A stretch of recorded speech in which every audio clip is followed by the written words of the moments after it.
നമസ്കാരം. KS മെന്ററിന്റെ weekly video സെഷനിലേക്ക് സ്വാഗതം.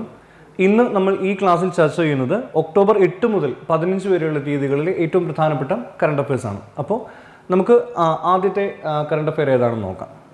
ആദ്യത്തെ കറണ്ട് അഫെയർ എന്ന് പറയുന്നത് വേൾഡ് ബാങ്കിൻ്റെ ഏറ്റവും പുതിയൊരു റിപ്പോർട്ട് അനുസരിച്ച് വേൾഡ് ബാങ്ക് ഇന്ത്യയുടെ GDP പ്രെഡിക്റ്റ് ചെയ്യുന്നത്, അതായത് 2021-22 ഫിസ്ക്കൽ ഇയറിലെ ഇന്ത്യയുടെ GDP അല്ലെങ്കിൽ ആ ടോട്ടൽ ഇൻകം പ്രെഡിക്റ്റ് ചെയ്യുന്നത് 8.3% ആണ് എന്നുള്ളതാണ്. ഓക്കെ, വേൾഡ് ബാങ്കിൻ്റെ റിപ്പോർട്ടാണ്. ആ റിപ്പോർട്ടിൻ്റെ പേരെന്ന് പറയുന്നത് shifting gears digitisation and service led development എന്നുള്ളതാണ് ആ വേൾഡ് ബാങ്കിൻ്റെ റിപ്പോർട്ടിൻ്റെ പേര്. അപ്പോൾ 2021-22 ഫിനാൻഷ്യൽ ഇയർ അല്ലെങ്കിൽ ഫിസ്ക്കൽ ഇയറിൽ ഇന്ത്യയുടെ GDP എന്ന് പറയുന്നത് ഓൺലി 8.3% മാത്രമേ ഗ്രോ ചെയ്യുന്നുള്ളതാണ് വേൾഡ് ബാങ്ക് ഈ ഒരു റിപ്പോർട്ടിൽ പറയുന്നത്. ഓക്കെ, ആ റിപ്പോർട്ടിൻ്റെ പേരെന്ന് പറയുന്നത് shifting gears digitisation and service led development എന്നുള്ളതാണ്. ഓക്കെ, രണ്ടാമത്തെ ന്യൂസ് എന്ന് പറയുന്നത് യുണൈറ്റഡ് നേഷൻസിൻ്റെ ഹ്യൂമൻ റൈറ്റ്സ് കൗൺസിൽ ഒരു പുതിയ ഹ്യൂമൻ റൈറ്റിനെ റിക്കഗ്നൈസ് ചെയ്തു എന്നുള്ളതാണ്. ഓക്കെ, ആ ഹ്യൂമൻ റൈറ്റ് എന്ന് പറയുന്നത് right to a clean environment എന്നുള്ളതാണ് ആ ഒരു പുതിയ ഹ്യൂമൻ റൈറ്റ് എന്ന് പറയുന്നത്. ഓക്കെ, അപ്പോൾ ഇത് UNHRC അല്ലെങ്കിൽ യുണൈറ്റഡ് നേഷൻസിൻ്റെ ഹ്യൂമൻ റൈറ്റ് കൗൺസിലാണ് ഈ ഒരു പുതിയ റൈറ്റ് റെക്കഗ്നൈസ് ചെയ്തിരിക്കുന്നത്. എന്താണ് right to a clean environment? നമുക്ക് എല്ലാവർക്കും, എല്ലാ മനുഷ്യനും ഒരു ക്ലീൻ എൻവയോൺമെൻറ്റിനുള്ള അവകാശമുണ്ട് എന്നാണ് യുണൈറ്റഡ് നേഷൻസ് ഈ ഒരു റൈറ്റിനെ റെക്കഗ്നൈസ് ചെയ്യുന്നതിലൂടെ പറഞ്ഞു വയ്ക്കുന്നത്. ഇനി എവിടെ വെച്ചിട്ടാണ് ഈ ഒരു റൈറ്റിനെ UNHRC റെക്കഗ്നൈസ് ചെയ്തത്? ഒക്ടോബർ 8 ജനീവയിൽ, സ്വിറ്റ്സർലൻഡിലെ ജനീവയിൽ വെച്ചിട്ടാണ് ഈ ഒരു റൈറ്റിനെ റെക്കഗ്നൈസ് ചെയ്യുന്നത് UNHRC.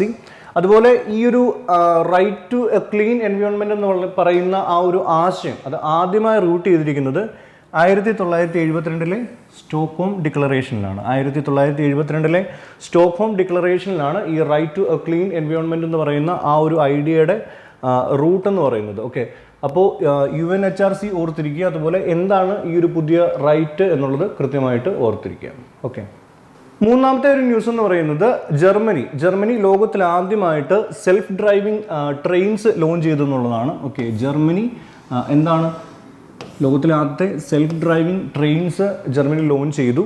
അത് എവിടെയാണ്? ജർമ്മനിയിലെ ഹാംബർഗ് എന്ന് പറയുന്ന സിറ്റിയിലാണ് ലോഞ്ച് ചെയ്തിരിക്കുന്നത്. ഓക്കെ, അപ്പോൾ ലോകത്തിലെ ആദ്യത്തെ സെൽഫ് ഡ്രൈവിംഗ് ട്രെയിൻ പുറത്തിറക്കിയ രാജ്യം ഏതാണെന്ന് ചോദിച്ചാൽ അതിൻ്റെ ഉത്തരം എന്ന് പറയുന്നത് ജർമ്മനിയാണ്. ഓക്കെ, അടുത്ത ഒരു കറണ്ട് അഫെയർ എന്ന് പറയുന്നത് നമ്മുടെ പ്രധാനമന്ത്രി നരേന്ദ്രമോദി റീസെൻ്റ്ലി അറ്റൻഡ് ചെയ്ത ഒരു സമ്മിറ്റിനെ പറ്റിയാണ്. ആ സമ്മിറ്റിൻ്റെ പേരെന്ന് പറയുന്നത് G20 extraordinary leaders summit എന്നുള്ളതാണ്. Okay, G20 extraordinary leaders summit അത് റീസെൻ്റ്ലി എവിടെ വെച്ചാണ് നടന്നത്?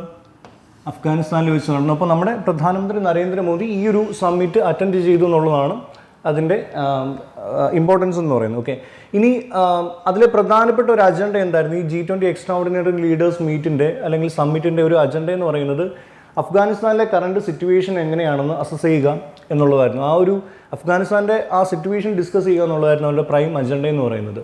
ഇനി ഈ ഒരു G20 എക്സ്ട്രാ ഓർഡിനറി ലീഡേഴ്സ് സമ്മിറ്റിൻ്റെ പ്രസിഡൻസി ഏത് രാജ്യമായിരുന്നു? ഇറ്റലി ആയിരുന്നു ഈ ഒരു പർട്ടിക്കുലർ സമ്മിറ്റിൻ്റെ പ്രസിഡൻസി ചെയ്തിരുന്നത്. ഓക്കെ, അപ്പോൾ ഇതാണ് G20 extraordinary leaders summit. Recently നടന്നത് എവിടെ വെച്ചിട്ടാണ്?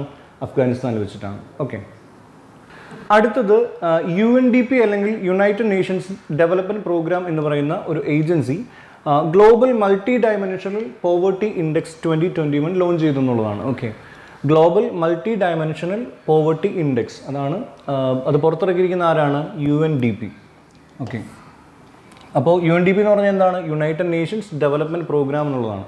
ഇനി ഈ ഒരു പെർട്ടിക്കുലർ ഇൻഡെക്സ് പുറത്തിറക്കിയിരിക്കുന്നത് ഈ UNDPയും അതുപോലെ തന്നെ Oxford poverty and human development initiative എന്ന് പറയുന്ന ആ ഒരു ഇനിഷ്യേറ്റീവോടെ ചേർന്നിട്ടാണ് ഈ ഒരു 2021 global multi dimensional poverty index launch ചെയ്തിരിക്കുന്നത്. ഓക്കെ, അപ്പോൾ ഈ ഒരു പെർട്ടിക്കുലർ റിപ്പോർട്ട് അനുസരിച്ച് ഏതാണ്ട് 1.3 billion people are multi dimensionally poor ആണ്, അല്ലെങ്കിൽ മൾട്ടി ഡയമെൻഷണൽ പോവർട്ടിയിലാണ് ഈ 1.3 ബില്യൺ ആളുകൾ അറൗണ്ട് ദ വേൾഡ് പോവർട്ടിയിലാണെന്നാണ് ഈ ഒരു പെർട്ടിക്കുലർ റിപ്പോർട്ട് പറയുന്നത്. ഇനി ഈ ഒരു റിപ്പോർട്ട് പറയുന്ന ഏറ്റവും പ്രധാനപ്പെട്ട ഒരു കാര്യം എന്ന് പറയുന്നത് രാജ്യങ്ങളെ കണക്കെടുക്കുമ്പോൾ ഇന്ത്യയിലാണ് ഏറ്റവും കൂടുതൽ മൾട്ടി ഡയമെൻഷനലി പൂവറായിട്ടുള്ള ആളുകളുള്ളത്. ഏതാണ്ട് 381 മില്യൺ ആളുകളാണ് ഇന്ത്യയിൽ മൾട്ടി ഡയമെൻഷണൽ പോവർട്ടി അനുഭവിക്കുന്നത്, അല്ലെങ്കിൽ മൾട്ടി ഡയമെൻഷണൽ പൂർ എന്ന കാറ്റഗറിയിൽ ഉൾപ്പെടുന്നതെന്നാണ് ഈ ഒരു പെർട്ടിക്കുലർ റിപ്പോർട്ട് പറയുന്നത്. അപ്പോൾ നമുക്ക് ഇതിൽ ഏറ്റവും പ്രധാനമായിട്ട് ഓർത്തിരിക്കേണ്ട കാര്യം ഏത് ഏജൻസിയാണ് ഈ ഒരു പെർട്ടിക്കുലർ റിപ്പോർട്ട് പുറത്തിറക്കുന്നതെന്ന് ചോദിച്ചാൽ അതിൻ്റെ ഉത്തരം എന്ന് പറയുന്നത് UNDP അല്ലെങ്കിൽ യുണൈറ്റഡ് നേഷൻസ്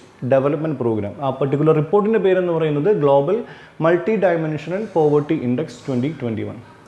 അപ്പോൾ അടുത്ത കറണ്ട് അഫയർ എന്ന് പറയുന്നത് അതൊരു ഏജൻസിയെ പറ്റി തന്നെയാണ്, ഒരു ഇൻ്റർനാഷണൽ ഏജൻസിയാണ്. അതിൻ്റെ പേരെന്ന് പറയുന്നത് ഇൻ്റർനാഷണൽ എനർജി ഏജൻസി എന്നുള്ളതാണ്. ഓക്കെ, അപ്പോൾ എന്താണ് നമ്മുടെ ന്യൂസ് എന്ന് പറയുന്നത്? ഈ ഇൻ്റർനാഷണൽ എനർജി ഏജൻസി ഇന്ത്യയെ ഈ IEAയിലെ ഒരു ഫുൾ ടൈം മെമ്പർ ആവാൻ വേണ്ടി ഇൻവൈറ്റ് ചെയ്തു എന്നുള്ളതാണ്. ഓക്കെ, ഏത് രാജ്യത്തെയാണ്? ഇന്ത്യയെ.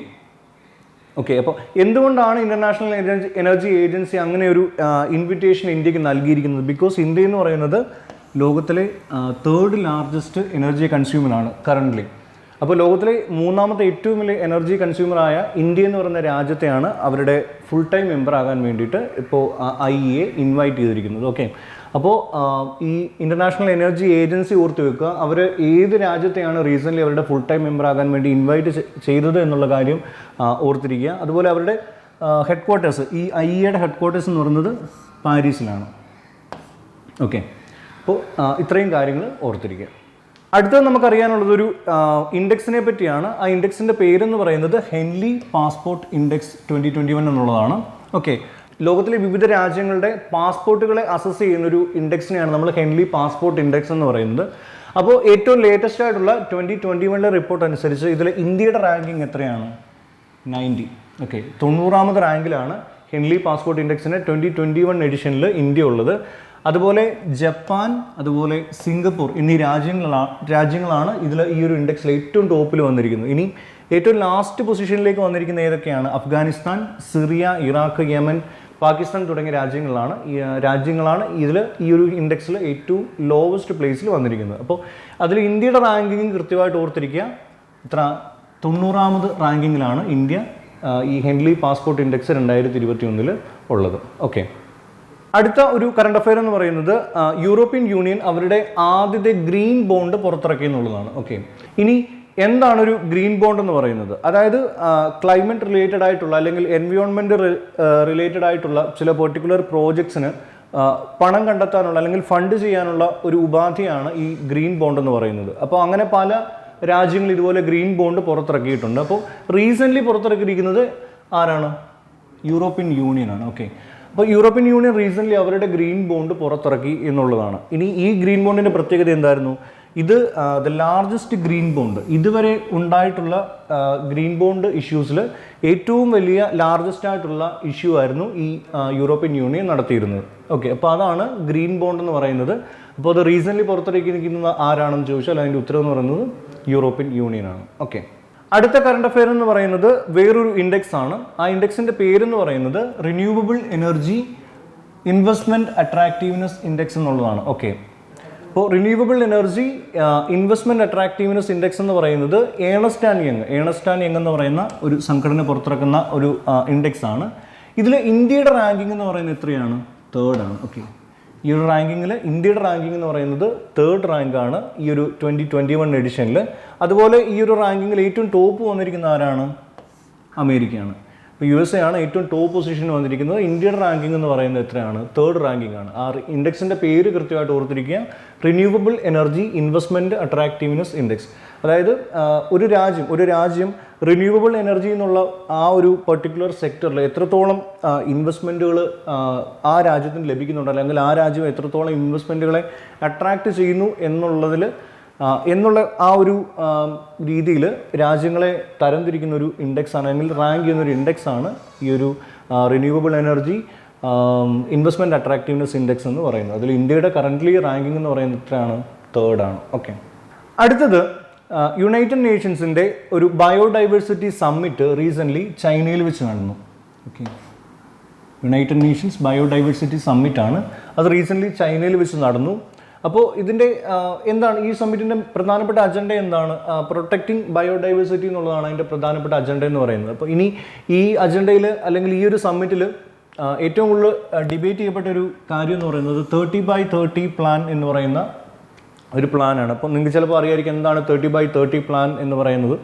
അതായത് 2030 2030 ലോകത്തെ ഏതാണ്ട് 30% ലാൻഡ്, അതുപോലെ 30% ഓഷ്യൻ പ്രൊട്ടക്റ്റഡ് ഏരിയ ആയിട്ട് പ്രഖ്യാപിക്കുക എന്നുള്ളതാണ് ഈ 30x30 പ്ലാൻ എന്ന് പറയുന്നത്. ഓക്കെ, അപ്പോൾ അങ്ങനെ ഒരു പ്ലാൻ മുന്നോട്ട് വെച്ചപ്പോൾ പല രാജ്യങ്ങളും അതിന് എതിർപ്പായിട്ട് വന്നിട്ടുണ്ട്. സ്റ്റിൽ ഒരു ഡിബേറ്റ് നടക്കുന്ന ഒരു കാര്യമാണ് ഈ 30x30 പ്ലാൻ എന്ന് പറയുന്നത്.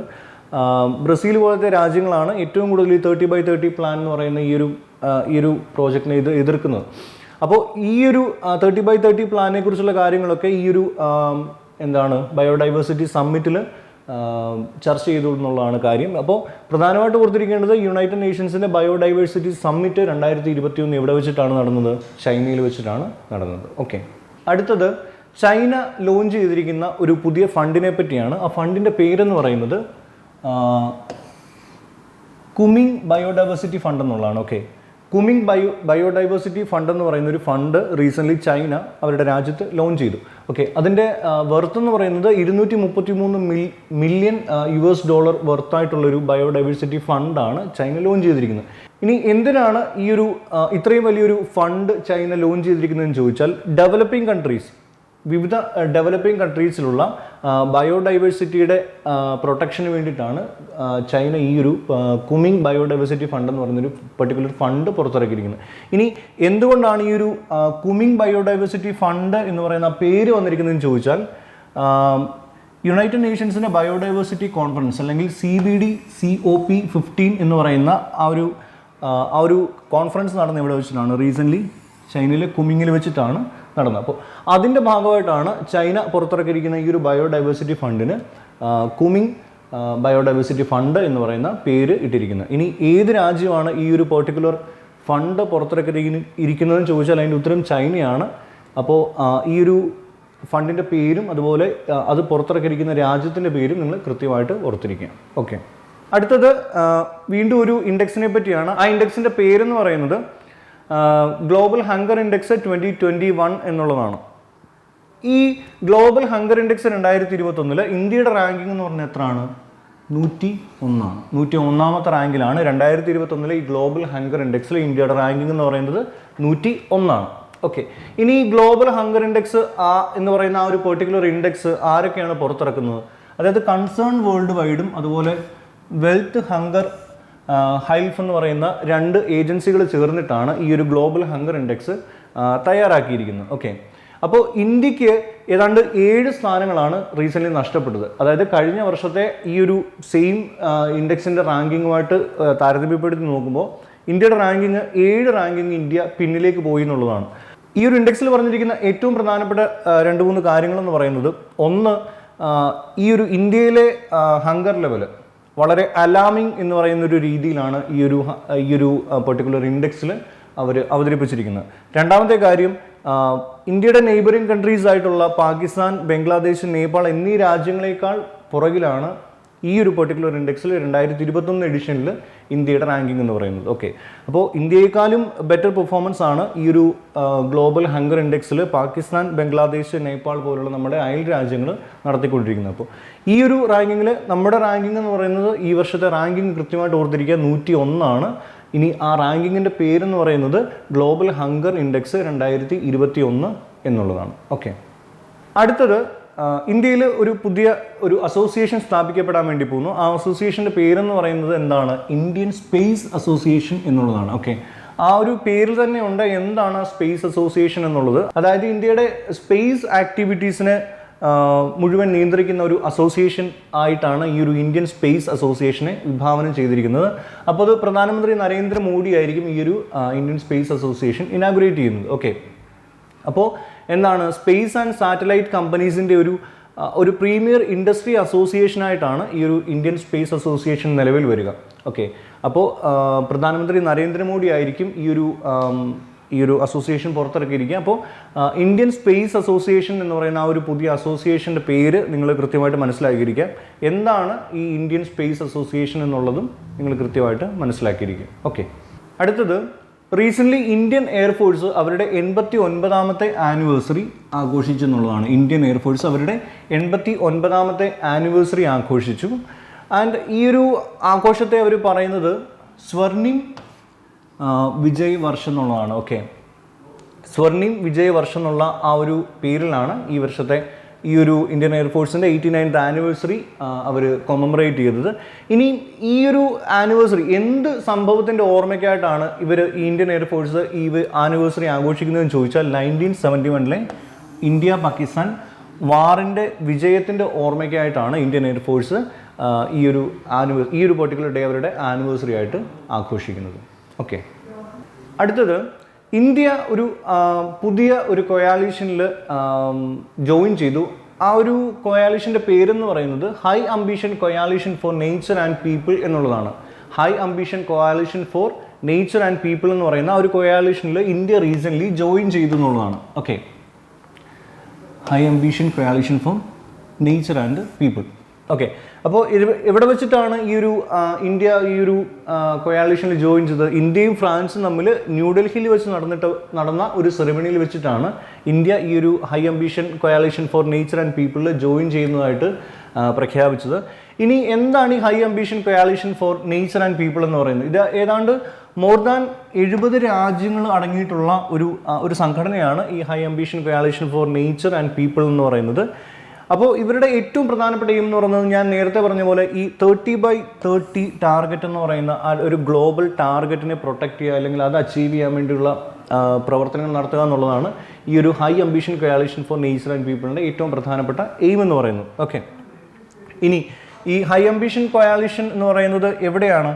2019 കോസ്റ്റാറിക്ക, ഫ്രാൻസ് ആൻഡ് ബ്രിട്ടൻ ഈ 3 രാജ്യങ്ങൾ ചേർന്നിട്ടാണ് ആദ്യമായിട്ട് ഈ high ambition coalition for nature and people എന്ന് പറയുന്ന ഈ ഒരു സംഘടന ആദ്യമായിട്ട് ലോഞ്ച് ചെയ്യുന്നത് 2019.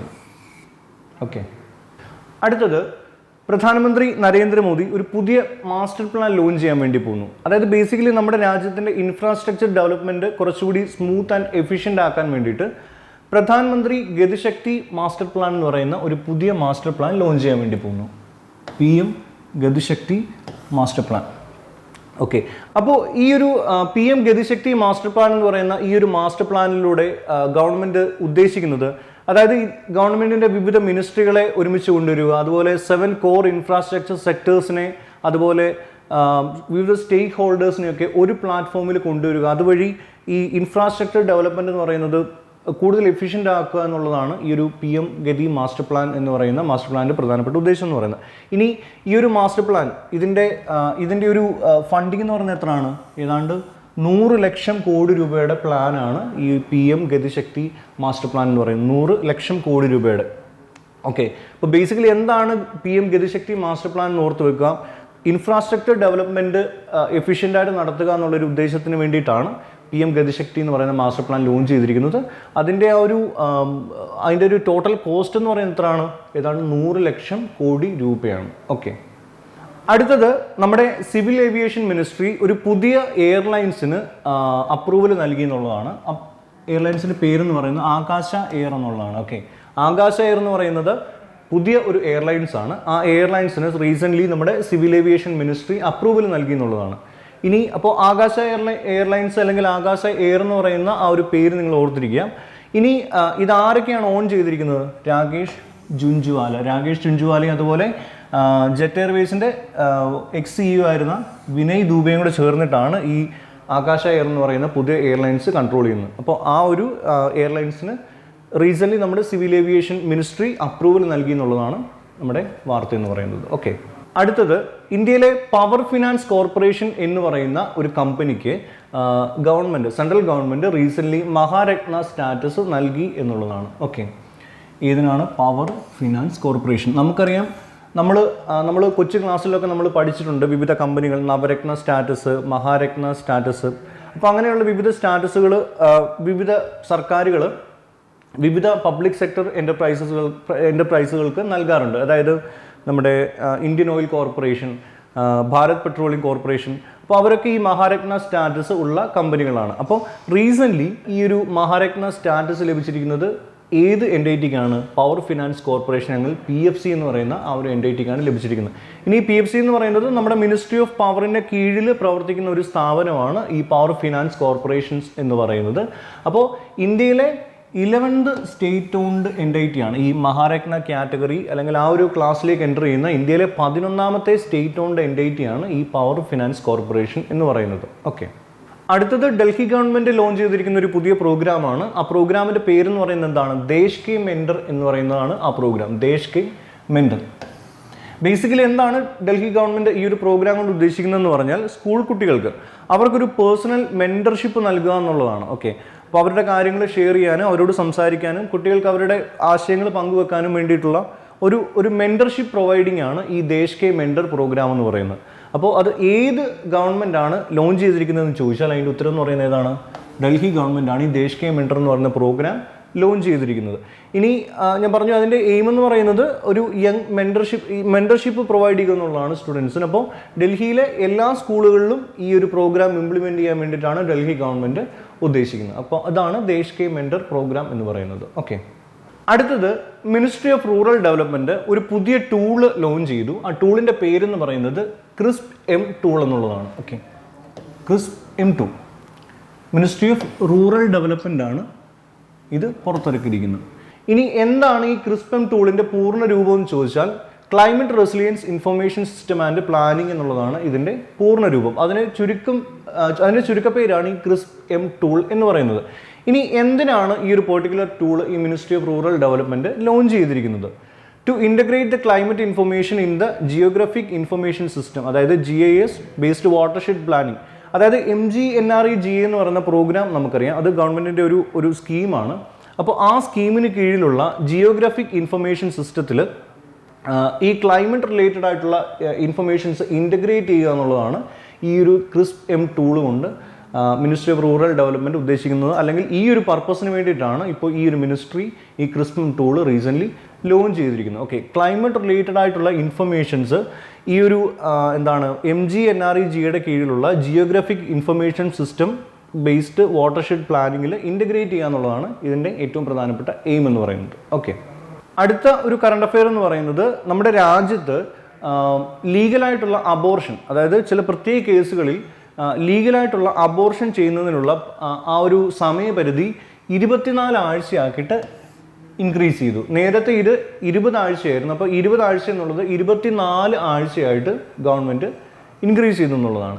ഇനി ആ ഒരു പെർട്ടിക്കുലർ ആക്ടിൻ്റെ പേരെന്ന് പറയുന്നത് medical termination of pregnancy amendment act 2021 ആണ്. Medical termination of pregnancy amendment act 2021. അപ്പോൾ ഈ ഒരു ആക്ടിലാണ് ഗവൺമെൻറ് ഈ അബോർഷനുള്ള സമയപരിധി എന്ന് പറയുന്നത് 24 ആഴ്ചയായിട്ട് ഇൻക്രീസ് ചെയ്തത്. ഓക്കെ, അത് ഞാൻ പറഞ്ഞ നേരത്തെ 20 ആയിരുന്നു, അതിൽ നിന്ന് 24 ആഴ്ചയാക്കിയിട്ട് ഗവൺമെൻറ് റീസെൻ്റ്ലി അതിനെ ഇൻക്രീസ് ചെയ്തു. ഓക്കെ, അടുത്തത് മലബാർ എക്സസൈസ് എന്ന് പറയുന്ന ഒരു മാരിടൈം എക്സസൈസ് ഉണ്ട്. അപ്പോൾ അതിൻ്റെ സെക്കൻഡ് ഫേസ്, മലബാർ എക്സസൈസിൻ്റെ സെക്കൻഡ് ഫേസ് അല്ലെങ്കിൽ phase 2 റീസെൻ്റ്ലി കണ്ടക്ട് ചെയ്തു എന്നുള്ളതാണ്. എവിടെ വെച്ചിട്ടാണ്? ബേ ഓഫ് ബംഗാളിൽ വെച്ചിട്ട് കണ്ടക്ട് ചെയ്തു. ഇനി ഈ മലബാർ എന്ന് പറയുന്ന മാരിടൈം എക്സസൈസിൽ എത്ര രാജ്യങ്ങളാണുള്ളത്? 4 രാജ്യങ്ങളാണുള്ളത്. India, USA, Japan, Australia. ഈ 3 രാജ്യങ്ങൾ ചേർന്നിട്ടാണ് ഈ മലബാർ എക്സസൈസ് എന്ന് പറയുന്ന എക്സസൈസ് കണ്ടക്ട് ചെയ്യുന്നത്. അതിൻ്റെ phase 2 റീസെൻ്റ്ലി ബേ ഓഫ് ബംഗാളിൽ വെച്ചിട്ട് ഈ 4 രാജ്യങ്ങൾ ചേർന്നിട്ട് കണ്ടക്ട് ചെയ്തു എന്നുള്ളതാണ് നമ്മുടെ കറണ്ട് അഫെയർ എന്ന് പറയുന്നത്. അപ്പോൾ മലബാർ എക്സസൈസ് എന്ന് പറയുന്നത് ഏതൊക്കെ രാജ്യങ്ങൾ ചേർന്നിട്ടുള്ള എക്സസൈസ് ആണ്? 4 രാജ്യങ്ങളാണ്. Australia, Japan, USA, India. Okay, അപ്പോൾ അത് കൃത്യമായിട്ട് ഓർത്തിരിക്കുക. മലബാർ എക്സസൈസ് എന്താണ്, ഏതൊക്കെ രാജ്യങ്ങളാണ് അതിൽ പങ്കെടുക്കുന്നതെന്ന് കൃത്യമായിട്ട് ഓർത്തിരിക്കുക. ഓക്കെ, അടുത്തത് പുതിയൊരു എക്സസൈസിനെ പറ്റിയാണ്. എക്സസൈസ് യുദ്ധ അഭ്യാസ് 2021. യുദ്ധ അഭ്യാസ് 2021. ഈ യുദ്ധ അഭ്യാസ് 2021 എന്ന് പറയുന്നത് ഏതൊക്കെ രാജ്യങ്ങൾ തമ്മിലാണ്? ഇന്ത്യയും യുണൈറ്റഡ് സ്റ്റേറ്റ്സും തമ്മിലുള്ള ഒരു എക്സസൈസ് ആണ് എക്സസൈസ് യുദ്ധ അഭ്യാസ് എന്ന് പറയുന്നത്. അതിൻ്റെ 2021 എഡിഷൻ റീസെൻ്റ്ലി കണ്ടക്ട് ചെയ്തു. 17ാമത്തെ എഡിഷനാണ്. ഓക്കെ, ഈ ഒരു 17ാമത്തെ തവണയാണ് ഈ യുദ്ധാഭ്യാസം എന്ന് പറയുന്ന ആ ഒരു മിലിറ്ററി എക്സസൈസ് റീസെൻ്റ്ലി നടക്കുന്നത്. അപ്പോൾ ഏറ്റവും പ്രധാനപ്പെട്ട കാര്യം ഈ യുദ്ധാഭ്യാസം എന്ന് പറയുന്ന മിലിറ്ററി എക്സസൈസ് ഏതൊക്കെ രാജ്യങ്ങൾ തമ്മിലാണ് നടത്തുന്നതെന്നുള്ളതാണ്. ഇന്ത്യയും യുണൈറ്റഡ് സ്റ്റേറ്റ്സും തമ്മിലാണ് യുദ്ധാഭ്യാസം എന്ന് പറയുന്ന മിലിറ്ററി എക്സസൈസ് നടക്കുന്നതെന്ന് കൃത്യമായിട്ട് ഓർത്തിരിക്കുക. ഓക്കെ, അടുത്തത് ഇന്ത്യയും ജപ്പാനും തമ്മിലുള്ള ഒരു മാരിടൈം എക്സസൈസ് ആണ് ജിമെക്സ് 2021 എന്ന് പറയുന്നത്. അപ്പോൾ ഈ ഒരു ജിമെക്സ് എന്ന് പറയുന്ന എക്സസൈസ് റീസെൻ്റ്ലി അറേബ്യൻ സീയിൽ വെച്ചിട്ട് നടന്നു എന്നുള്ളതാണ്. ഓക്കെ, എക്സസൈസിൻ്റെ പേരെന്ന് പറയുന്നത് ജിമെക്സ് 2021. അത് റീസെൻ്റ്ലി അറേബ്യൻ സീയിൽ വെച്ചിട്ടാണ് നടന്നത്. ഏതൊക്കെ രാജ്യങ്ങളാണ്? ഇന്ത്യയും ജപ്പാനും തമ്മിലുള്ള ഒരു മിലിറ്ററി എക്സസൈസിൻ്റെ പേരാണ്, അല്ലെങ്കിൽ മാരിടൈം എക്സസൈസിൻ്റെ പേരാണ് ജിമെക്സ് 2021 എന്ന് പറയുന്നത്. അത് റീസെൻ്റ്ലി അറേബ്യൻ സീയിൽ വെച്ചിട്ട് നടന്നു എന്നുള്ളതാണ് വാർത്ത. അപ്പോൾ ഇത് കൃത്യമായിട്ട് ഓർത്തിരിക്കുക. ഇനി ഇന്ത്യയും UK തമ്മിലുള്ള മിലിറ്ററി എക്സസൈസിൻ്റെ പേരാണ് അജയ്യ വാരിയർ 2021 എന്ന് പറയുന്നത്. അജയ്യ വാരിയർ 2021. അത് റീസെൻ്റ്ലി ഇവിടെ വെച്ചിട്ടാണ് നടന്നത്, ഉത്തരാഖണ്ഡിൽ വെച്ചിട്ടാണ് നടന്നത്. അപ്പോൾ അജയ്യ വാരിയർ എന്ന് പറയുന്നത് ഇന്ത്യയും UK തമ്മിലുള്ള മിലിറ്ററി എക്സസൈസിൻ്റെ പേരാണ്. ഇന്ത്യ UK മിലിറ്ററി എക്സസൈസിൻ്റെ പേരാണ് ഈ അജയ്യ വാരിയർ 2021 എന്ന് പറയുന്നത്. റീസെൻ്റ്ലി കണ്ടക്ട് ചെയ്ത് എവിടെ വെച്ചിട്ടാണ്? ഉത്തരാഖണ്ഡിൽ വെച്ചിട്ടാണ്. ഓക്കെ, അടുത്ത കറണ്ട് അഫെയർ എന്ന് പറയുന്നത് ഇന്ത്യൻ നേവി അവരുടെ ലാർജസ്റ്റ് എക്സസൈസ് ആയിട്ടുള്ള എക്സ് മിലാൻ എന്ന് പറയുന്ന ഒരു എക്സസൈസ് കണ്ടക്ട് ചെയ്യാൻ വേണ്ടി പോകുന്നു എന്ന് 2022 ഫെബ്രുവരിയിൽ ഇന്ത്യൻ നേവി അവരുടെ ലാർജസ്റ്റ് മിലിറ്ററി എക്സസൈസ് ആയ എക്സ് മിലാൻ എന്ന് പറയുന്ന ഒരു എക്സസൈസ് കണ്ടക്ട് ചെയ്യാൻ വേണ്ടി പോകുന്നു.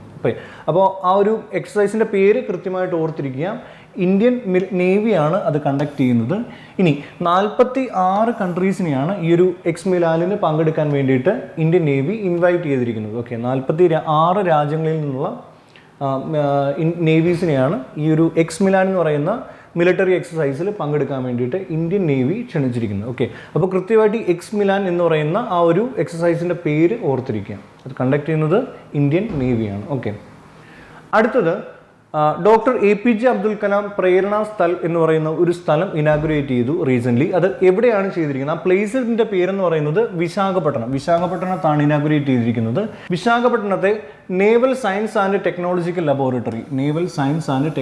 ലബോറട്ടറി അല്ലെങ്കിൽ NSTL-ലാണ് ഈ ഒരു ഡോക്ടർ APJ അബ്ദുൽ കലാം പ്രേരണ സ്ഥലം ഇനാഗുറേറ്റ് ചെയ്തിരിക്കുന്നത്. അപ്പോൾ ആ ഒരു സ്ഥലം കൃത്യമായിട്ട് ഓർത്തിരിക്കുക, വിശാഖപട്ടണത്താണ്. അതുപോലെ ഇനി എന്തിനാണ് ഈ ഒരു ഡോക്ടർ APJ അബ്ദുൽ കലാം പ്രേരണ സ്ഥലം ഇനാഗുറേറ്റ് ചെയ്തിരിക്കുന്നത്? അതായത് അദ്ദേഹത്തിൻ്റെ 90th ബർത്ത് ആനിവേഴ്സറിയാണ്. ഡോക്ടർ APJ അബ്ദുൽ കലാമിൻ്റെ 90th ബർത്ത് ആനിവേഴ്സറി.